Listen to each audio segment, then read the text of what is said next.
ቀይ ባህሩን ከኤርትራ ለማስመለስ መዋጋት አይጠበቅብንም መሽናት ነው እንጂ። ኢትዮጵያ በአባይና በቀይ ባህር መካከል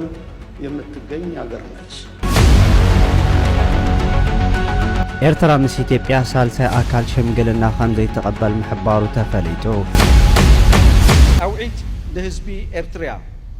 ኣብዚ እዋን እዚ ተጀሚሩ ዘሎ ርክብ ህዝብን ህዝቢ ተጠናኺሩ ንኽቕፅልን ኣነ ኣብ ብዙሕ ነገር ምስ ሰብ እዚ ይቃወም ነይረ ኣብዚ ሕጂ ዝብላ ዘሎ ጽቡቕ ኣሎ። እኛ ኢትዮጵያውያን በአሰብ ጉዳይ ድርድር አናውቅም። እጅት ሀገር ከአ ከይድ እንዲ ሕጂ ክትሪኢ ኣቲ ካብቲ ሃገር ምስ ተመለስኩ ከአ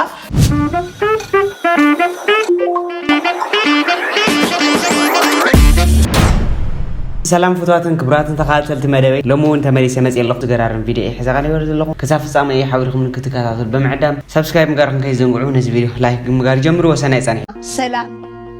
سلام كأني يوردل سلام أوني حنن بعلمه سلام يوردل كم كل كم قدر هاي تمرت لك هاي تمرت سيب لك لعلي تمرت يبلك لا كان علم ياسر ناي زرع ناي تمكرك ناي تمكرك دعوة أمريكا أنا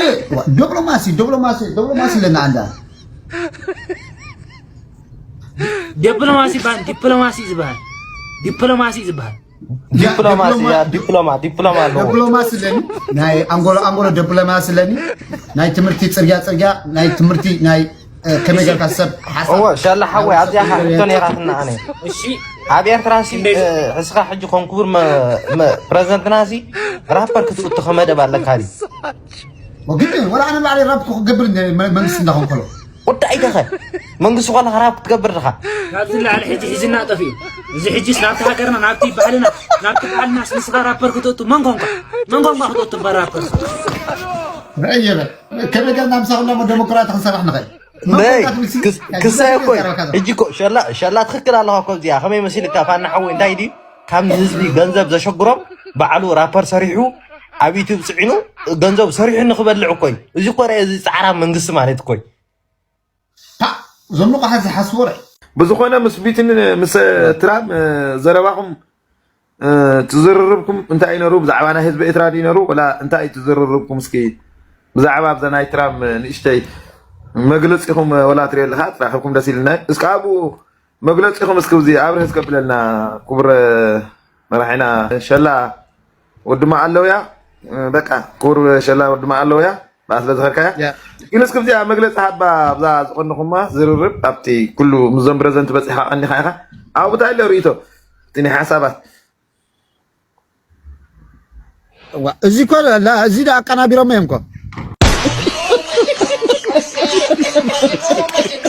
ጻውዒት ለህዝቢ ኤርትራ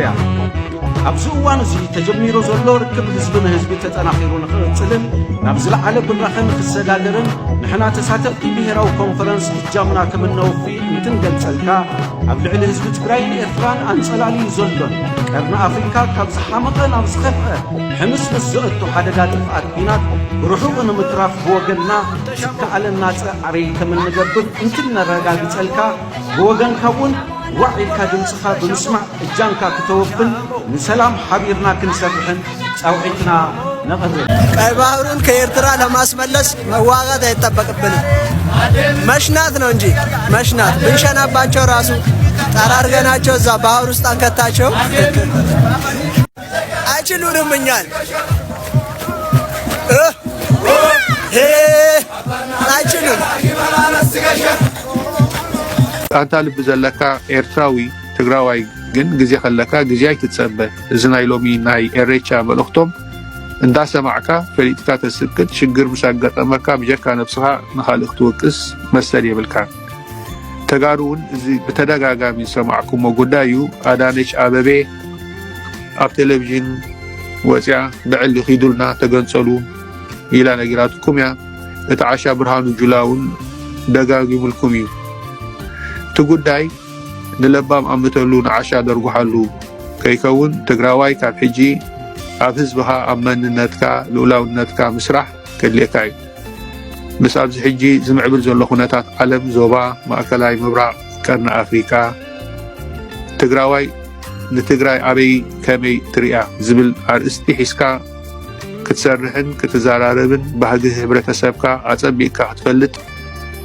እቲ ህንፀት ብሄር ትግራይ ብዝሓይልን ብናህርን ክትቅፅል ከም ዘለካ ኣብ ኩሎም ብሄራትካ ትግራይ ሳሆ ኢሮብ ኩናማ ትግርኛ ብቋንቋ ናይ ኣዴናይ ምጥቃም መሰል መሰረታዊ ጠለባት ወዘተ ዝኣመሰሉ ማሕበራዊ ፍትሒ ብምዕሩይ ክኸይድ ከም ዘለዎ ምግባር የድሊ እቲ ሕብረተሰብ ትግራይ ትቁኑዕ ሓቀኛ ታሪክ ክፈልጥ እውን ኣለዎ እዚ ሕብረተሰብ እዚ ተጠቃሚ ፍርያት ጽምዶ ማሕበራዊ ምትእስሳራት ሃይማኖታዊ ምትእስሳራት ንግዳዊ ምትእስሳራት መጓዓዝያ መሰል ምጥቃም ወደብ ስፖርታዊ ንጥፈታት ዝምድናታት ምቅያር ተመክሮ ብስነ ጥበብ ኣብ ቴክኖሎጂ ወዘተ እንዳሓየለ ክኸይድ ብዘይ ዕረፍቲ ክንሰርሓሉ ኢና ክሰርሕሉ ኣለኩም እቲ ዝኸበደ ስራሕ እቲ ጽምዶ ኣብቲ ህዝቢ ምውራድ እዩ ነይሩ ንሽዑውት ስለ ዝኾነ እቲ ተሪፉ ዘሎ ዕማም ኣዝዩ ቀሊል ይገብሮ ሰላም ንህዝቢ ትግራይ ንህዝቢ ኤርትራ ከምኡውን ሰላም ንህዝቢ ኤርትራ ምስ ኢትዮጵያ ሳልሳይ ኣካል ሽምግልና ከም ዘይተቐበል ምሕባሩ ተፈሊጡ ሚኒስትር ወጻኢ ጉዳይ ኤርትራ ከም መቐጸልታ ናይቲ ኣብ ሕብረት ሃገራት ዝተኻየደ ርክባት ምስ ዋና ጸሓፊ ናይቲ ኣህጉራዊ ውድብ አንቶኒዮ ጉተሬዝ ምርኻቡ ተሓቢሩ እቶም ሰበስልጣን ኣብ ቀርኒ ኣፍሪቃ ብዛዕባ ዘሎ ህሉው ኩነታት መዘራበሞን ዝሕበር ክኸውን እንከሎ ንሰላም ጸጥታ ናይቲ ከባቢ ክስራሕ ምዝተየሞን ምንጭታት ካብቲ ከባቢ ገሊጾም እዚ ኮይኑ እንከሎ ኣብ መንጎ ኢትዮጵያን ኤርትራን ተፈጢሩ ንዘሎ ወጥረ ክሽምግል ዝኾነ ሳልሳይ ኣካል ከም ዘይተቐበል ኤርትራ ገሊጻ ከም ዘላ እውን ተሓቢሩሎ حجت هاجر كا خيد دي حجة طريقي عاتي خفت هاجر مستمر سبقة أنت كم تجبر خاخرية كمالتي سلازي إذا تزارب كهذا اللخي زي عبزور كسيس خرخ بالك خدني رجنا بزي كنا أخذ استهنا يدبلك already تفيديقي نافذ ملكته أكل سلازي بس خي نعاقي من لا سن نعاقي خفا مسك قال نتي حدا خلت سبب زي مونيتي ملسلن قال دبلكم أنا خملس هيدا النبي خلياته أبزي هزباو جنبار كامر في إسقام مدفع كوفينا سلترينا داي كم تزارب كسلت فلت no problem توم بعد كفوا أنا أب كم زعينة سينادو مينادو قرر ملازم ناتي سرح يكون مناسبات السخيم كم تسرع إذا كنت الدناقرية النبركي ها الدناقر كنت حرارة ناي سيناقرة إيد نحرار لكن زين بدو فما ناتي سلازي ملس قرب الله نزيئة معس أبي بطاقة حتى تلاخي كنت حتى تلاب وخل خان خوفي للخو بس خلت تجاكانو أنا ما خلهم خوفي له تدفي أخي أبركي مسيلني بقرات لازيئة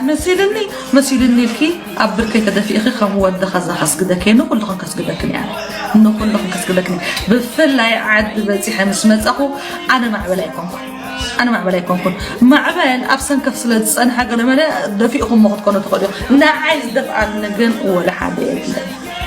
نا عايز دفع عني بس أقام يكون بيمان يكون كاب حاجة والنتي كوس عن الزخل إلى خم دقيقة بيدخين ما عيرتاكن ما راح يتكني أنا بكها ما راح يتكني بعد هافتم بميديا هافتم بكل هافتم يعني نعاي كدك عن دخل السب يلن قدم من البات فتينكم لكم قاعد يفتنكم كمثلكم فتينكم لكم لا تفتنكم مقع حتى ما بيله ها حقنتي بمنجستي إرترا عمسكيره ها صريت نصفتم كوين الوقت أخو خابي إرترا مهنا يترسعوا كلكم ده حركة أميداد نطف أشادين كن دي خد كناتي حيل دي خبرتع ولا نات كن حيل نبزين بدفق عبز حجبة عتاك ولا يدلني حتى لما تمر تاخذ كنا بزخوف لهم كم مرفس كم مدفع دكتور المناسبات كم زلوا أبقم نتأتوا عمالتي سلازي إذا ودون حجون كلي تخشيتي مغنياتو عديك جمن كم زجبرت يفلتيو عديو بجرهنتا جمن كم زجبرت يفلتيو هجراويو بليك على وقت خاب عدو منجست فلطي عدي أنا ندي منجست فلطة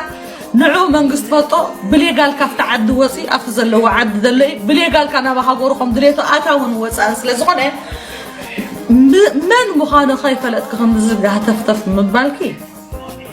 بعد خدمة خي عبد السليم أعتقد أورت تكال عينا سنن تكال طريقة እኛ ኢትዮጵያውያን በአሰብ ጉዳይ ድርድር አናቅም። ከዛ እየለመንከን ቃል ለምድር ለሰማይ እያለቀስክ እናያለን። ማን ነው ልብ ያለ? ኢትዮጵያን ማንም ያውቃታል በጀግንነቷ። እኔም ነግር ኮንቬንሽናል ዋር ገጥሞ ሻቢያ ከኢትዮጵያ ጋር እንደማያሸንፍ አውቃለሁ። ዶንሊ ቲንግ ምንድነው የተለጠፉት ማጣት ካሉ አዋት ጋር የተለጠፈው ፋኖ ጋር የተለጠፈው ለምን ይመስላል? ለዛ ነው፣ ሌላ ምንም ነገር የለውም። ለመሰለ አማራ ምድር ላይ ከገባ የአማራ ህዝብ ራሱ ይመታዋል። ትግራይ ላይ ከገባ የትግራይ ህዝብ ይመታዋል። የግድ ከነሱ ጋር ጥምረት መያዝ አለበት፣ አለበለዚያ ማሸነፍ እንደማይችል አውቀዋል። አቅም ካለው ጀግና ከሆነ ለምን ይለጠፋል? አማራም ደግሞ ሄዶ እነሱ ላይ መለጠፍ የለበትም። ትግሉን በራሱ መታገል ይችላል። ይሄ እኮ አማራን እያሰደቡ ነው እነዚህ አሁን እዛ ስር ሄደው የተለጠፉት። አማራ ያለ ወያኔ ያለ ሻቢያ እርዳታ አናሸንፍም እያለ እኮ ነው። ኖ በሚስት ደግሞ ኤርትራዊ አለ፣ በግማሽ ኤርትራዊ አለ፣ በምን አለና የአሰብ ጉዳይ እንደ ኢትዮጵያ አጀንዳ አድርገው የማያዩ የአማራ ፖለቲከኞች ሲመጡ ያሳዝናል። ኖ አሁን እኮ እየተናገርክ ያለው ጀርናሉ ነው። ጀርናሉ አንደኛ እኔ ብዙ መናገር አልፈልግም። ኤኒዌይ ግን ጀርናሉ ድሮም ህዋት ነው፣ በጥቅም ተጣላ። እኔ አንድ ነገር የምነግርህ መሰለህ፣ እኔ የትኛው ጀነራል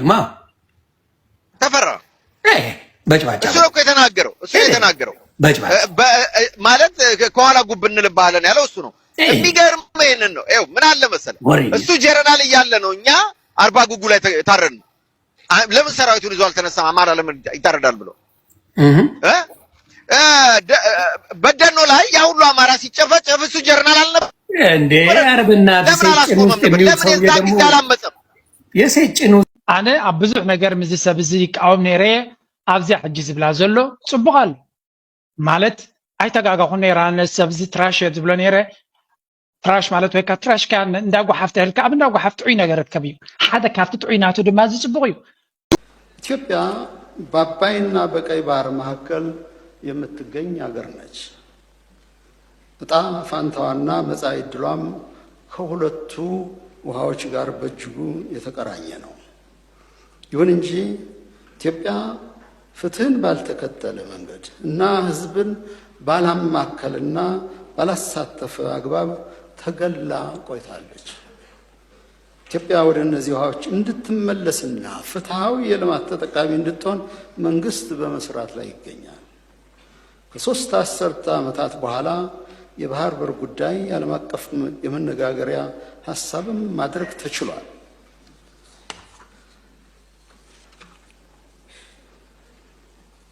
በቀጣይነትም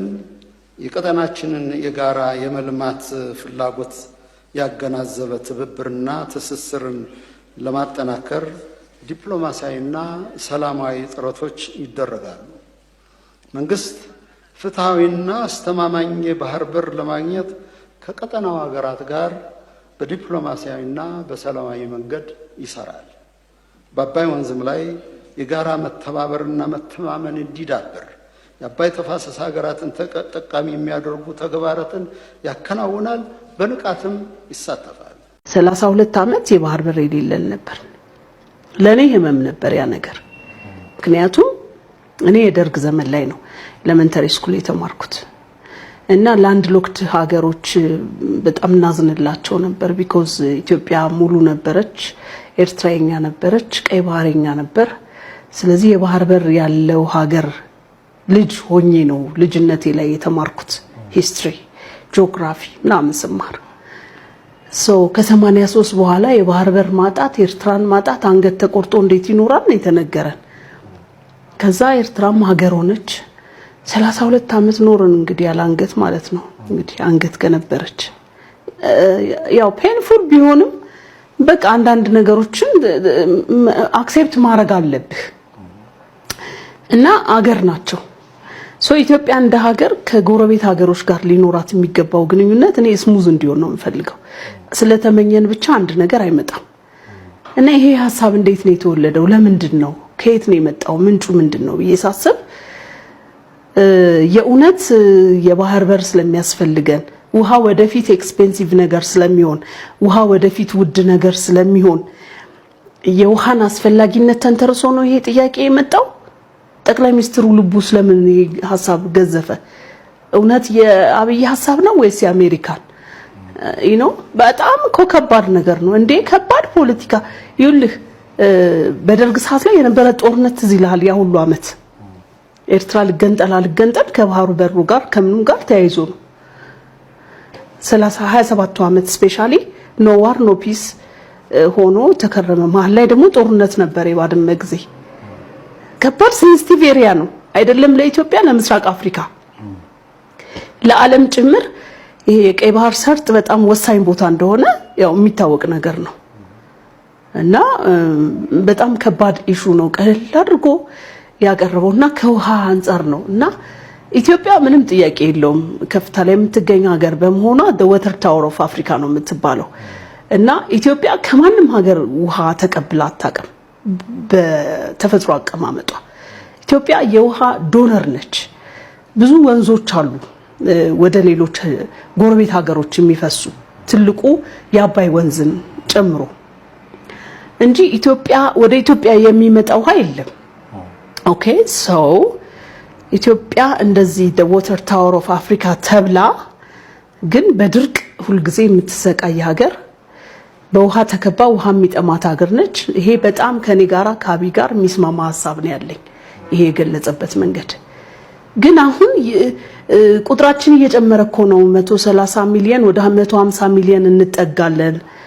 ግን ቁጥሩ ያድጋል የሚል አይነት ሐሳብ እና እንደዚህ ትልቅ ሀገር ሆና ላንድ ሎክድ መሆኗ የሚያዋጣ ነገር አይደለምና ስለ ውሃ ማውራት ነውር አይደለም፣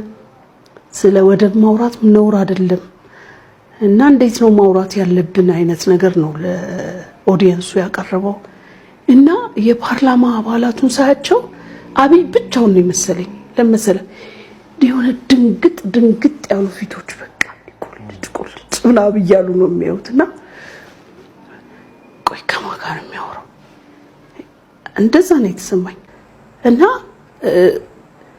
ህጋዊ ያልሆነ ነገር ነው በዚህ ሰዓት ኢትዮጵያ የግድ የባህር በር ሊኖራት ይገባል ብሎ ማሰብ ህጋዊ አይደለም። ስለ ውሃ አስፈላጊነት አስረድተ አሁን አንተ ለምሳሌ ሄሊኮፕተር የለህም የግል ከዛ ነው ይመጣና ድንገት ሰው እኮ ሄሊኮፕተር ነው በቃ ግማሻችን ሄሊኮፕተር ውስጣችን እኮ ይበራል በጣም ሄሊኮፕተር እኮ በጣም በቃ ወሳኝ ነገር ነው። እና አንተ ሄሊኮፕተር የሌለ ዘመን ላይ እኮ ኖርኩ አትበል። እንትና እኮ ሄሊኮፕተር ያላቸው ሰዎች እንዴት የተጠቀሙት ጥቅም በአንድ ጊዜ የፈለጉበት ቦታ የሚሄዱት አንተ ለትራንስፖርት የምታወጣው ሰዓት ምናምን ብዬ የሆነ ናሬሽን ሰርቼ አጡዤ እንዲውነት ሄሊኮፕተርማ ያስፈልገኛል ብለህ ልታድር ትችላለህ። ሪያሊቲው ግን ሄሊኮፕተር ይኖራል ወይ ነው። ኦኬ እና እንደዛ ነው። ኦኬ ቴንክ ዩ አቲሃው እዚ ነገራት እዚ ሲ حاونا يكون كان تولد نبرك حزبي لو محواتينا تولو مخاس بسلالو بحق كنزارم تغينا تزب قال كما يقبلوا نساتهم نسون كما يتقبل باي ذا واي نسغالت تمالي تولد نبرك هاسي كما يحجي تواحد وتقول حجزي نوها هذا يقولن تمالي زبلنا يو صحيح كتر زرعيو علم بفلقتو نسوم زغبرونا نحنا زغبرنا نسوم زغبرونا رأي بحدا فايز تسحبه بحدا مسميت برا بحدا مسكر زي بيقولوا تزربه بلا بلا زي كونه نايت مالي ازي كم زي لحليفو حجي تعاريقنا سلام تغيرو ناي سلام مفتحي برهاني ناي صلئي مفتحي سلامي ناي بأس مفتحي ارقي إل كان يركادو اوه سخاسي الكان لها تقاتلكم يركم دو اوه حجي غير ارقي ازي علم لخاوي حقي مو خمزي تقولون يركم اي هاسيوكم دو يبلن يرم نبلنيرنا يتكسن يرم تكسنيرنا يقتلنا يرم نقتلنيرنا يدفعنا يرم ندفعونيرنا يعني منا نحن كمان كنا تعنوا تاي قبرنا نمر نسمس قبل حنبرت مريتنا أتين غيرهم زغل حليفس انتاي اركي ما يجي صندو مسيلونا بعركة أنفت زوجت دمو بصندوس زغلت حزبتات ارك غيرو خير بهلانا تبو بس كل أنا نسخن تبع إسنا نعرقنا أنا انت حدا تبع إسنا نعرقنا قوم بالله كوين نبرينا قوم بالله زنبر أب علم يلن صلوا التراي كي وقع حز نبر سلام يلن كي سلمة زنبر برهان كايلن نناتهم وقت اللوم ترى اللوم اجس كم زيت بالنير كذا رسلناي وي بالنير انا ديما مفتحنا يتهزب لنا يتهاجرني كم زيت لازم القعد مجس اجي مسحوا ما يكيدني اي بالني بس حزبي يعرق بس حزبي بس حزبي يدقوا في يدقف حزبي يتقاوم يقاوم انا اكل حزبي ود حزبي كم حزبي تفلي بين يزوجو عرقي باللي ካብ ህዝበይ ተፈልየ በይነይ ዝእውጆ ኩናት የብለይን ህዝበይ እንድሕር ኣትይዎ ምስ ህዝበይ ይኸውን ህዝበይ እንድሕር ስሒብሉ ምስ ህዝበይ ይስሕብ ስለምንታይ ወዲ ህዝብን ኣካል ህዝብን እያ ንዓይ ዝጥዕመኒ ጥራይ ክሓርም እንተኮይነ ኣባኞ ጥራይ ንዓይ ዝጥዕመኒ ጥራይ ዝገብር ተደልየ ልችወልዕን ተደልየ ልችጥፍየ ተደልየ ብሳምና ይሕፀብ ተደልየ ብሻምቦ ይሕፀብ ኣባኞ ጥራይ ነብሰይ ዝውነና ካልእ ግን ኩሉ ናይ ሓባር ናይ ህዝቢ ኦኬ ፅቡቅ እንደና ፅምዶ ንስኹም እንትኻ ትቕበሎ ኮንካ ዘርሰናይ ድሓን ኣነ ንስኻን ሕጂ ስለንዛረብ ዘለና ብናይ ክልቴና ክንዛረብ ፅምዶ እንደና ንስኻ ትቕበሎ ኮንካ ኣነ ምስ ብልፅግና ኮይና ክሰርሕ የምባለይ ከም ብርጌድና ሓመዱ ኮይነ ዲኹም ተቃወሚ ብኸመይ ትቃወመስ ትማሊ ምስ ትግራይ ኮይና ክሰርሕ የልካ ከድካ ኣይከውንን ይብለካ ሕጂ ምስ ብልፅግና ኮይንካ ክትሰርሕ ክትከይድ ደሊኻ ኣይከውንን ይብለካ ስለምንታይ ንመን ወኪልካ ትኸይድ ኣለኻ ናይ መን ወኪል ኢኻ ብገዛእ ፍቓድካ ዋላ ሓንቲ ማሕተም ዘይብልካ ዋላ ሓንቲ ክታም ዘይብልካ ብናይ መን ፍቓድ ኢኻ ናብቲ ትብል ክትከይድ ትኽእል ኢኻ ኣየዋፃእካን እዩ ከምቲ ትማሊ ካብቲ ናብቲ ዝኸድካዮ እዚ እውን ፖለቲካ ናይ ስለዘይትፈልጥ ኢኻ ተንገላበጥ ዘለኻ እምበር ኣየዋፃእካን እዩ ኣይምልከተካን እዩ ባሕርኻ ዝምነ እምቢ ሰምዕኒ ኣነ ትግረዋኤ እምቢ ሰምዕኒ ብዓዱ ካላ ገይረ ስመራ ከኣትዮ እንዳበልካ ምስኡ ነርካ ሕጂ ከዓ ዓሰብ እየ ዝደሊ ወደብ እየ ዝደሊ እንዳበለ ከዓ ምስኡ ትኸውን ኣለኻ እንታይ ኣብኒ ኤርትራ ጥሙቲ ሓይልታት ምስኦም ጥራይ ትኸይድ እንታይ ፀገምካ ካብለካ እንታይ ፀገምካ ንስኻ እውን እኮ ትማሊ ምስ ብልፅግና ኢኻ ነርካ ሎም ከዓ ምስ ወያነ ኣለኻ ኣነ ነበርኩ ነርካ እምበር ኣይነበርኩን ونيرك خبر بس بتقدر تدبر دائما حيدي ليش عم يحيدي هيكون انا نبرن ود مسكنا يا ود قرماي تاع لك انا اي نبرن من داني بس بتقدر بس بتقدر نبر بتقدر ام نيرم سوم نبر شعب ابن اساس بحدين نساس تقول كان هاتدق اي نبرن مو اي نبرن اساس مس ابي نبرن مو قرن نقطع عيني ما تقرب انت خزرت الله اي نبرن بلاك الله مس بلصقنا اي نبرن نو حتى مسترركا تدرق ملسي تي نغطنا عينت نقرات عيتمت مثل لا عيتمت معنا اخر داعي حول ابا اديس ابا خيدو حنسب تدمرنا انتاجي ابي اديس ابا خيدو اي من اساس اديس ابا خيدو هجي نسخات مرحنا له كم جدو قال ما عاد كشم شمرينا اسمرا متيو قال دحر هجي مس اساس بحرينا ما كل اساس قالوا كله رينا ازي ابي كله تراي حقيقه بحنسب سرعنيرو سراويتهم بحنسب سرعنيرو زغط قعدوا قيتفتن سلازي نسخه مس ام سرح زنبر حيدي موسيقى نيرك هكدف مس بتصقنا ينيرو تبعيسو اقدر من شعبي يلا اقدر من سواحات على حجي اوكي نحن قات مارسي مس تقارن يركم تبلا الله حاله مس بتصقنا لنا حجي ناتنا عقب كتب له كل خاسيب لك له اذا كاس بينا من قد يخدس كوين نسخنكم كي خاطر الله قدر نعم الكرد داتا مالي من قص ارترا وي شعبيها حيل اللو انك حيلي حبنا حيلها ناي كلتينا قلت سنغيرنا كنا فرسن دل درت الله خذ الخيلي جزء أطبق غير حزة أنا قلت أنا لني سأ قلت أنا لك ما كلتنا قلت غيرنا أنا فرسون خيل درت لشنت ندبرنا خيلنا خذ خيلي تعبي هذا الله أنا يكون كل هذا الله أنا بلتقنا تعود وي أجو خسراوي تتبعي بالكون ناي نفسي ناي ولكي كمل سلكا حتى ناي حذر كمل سلكا تقولنا قل من قصي إرثر حيل اللو لفنت غيره ألا في نخسرح أعمل اللو كتام اللو موع على صحف موع على نتم اللو مسخنت يالك تايد خاسي